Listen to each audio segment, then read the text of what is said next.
Hello and welcome. Today we're explaining the cost equation. Now, the cost equation you'll run into when you're doing accounting or managerial accounting, finance. And so it's the total cost that's going to equal our fixed cost plus our variable cost. And we use a formula and we designate it as y equals a plus bx.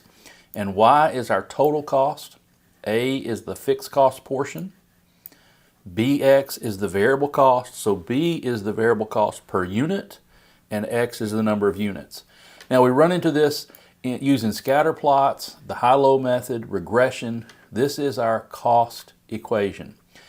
Now our variable costing income statement is how we use this with fixed and variable costs. So we have sales minus variable costs gives us contribution margin, minus fixed costs gives us profit, we hope, or could be a loss.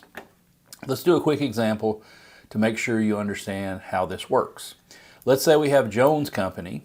Jones Company is selling 1,000 units and the sales price is $120 and the variable cost per unit is $72 and the total fixed cost is $60,000. So what's the cost formula? Well, the cost formula is $60,000 plus 72x. Now I've typed this out before here. So you can see it here. It would be the answer for cost formula. But a lot of times a problem, or if we know the cost formula, we don't want to know it just because we think it's nice to know. We want to know it because we need to use it in a calculation. So what is the total cost for this 1,000 units?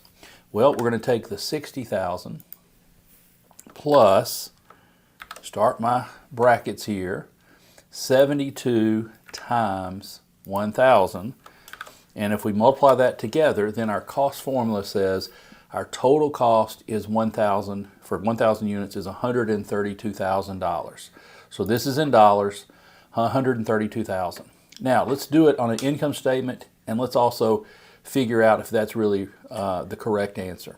So let's use the current 1,000 units, and if I use 1,000 units times the selling price of 120, well, we get sales of 120,000, and our variable cost is going to be 1,000 times 72, or 72,000.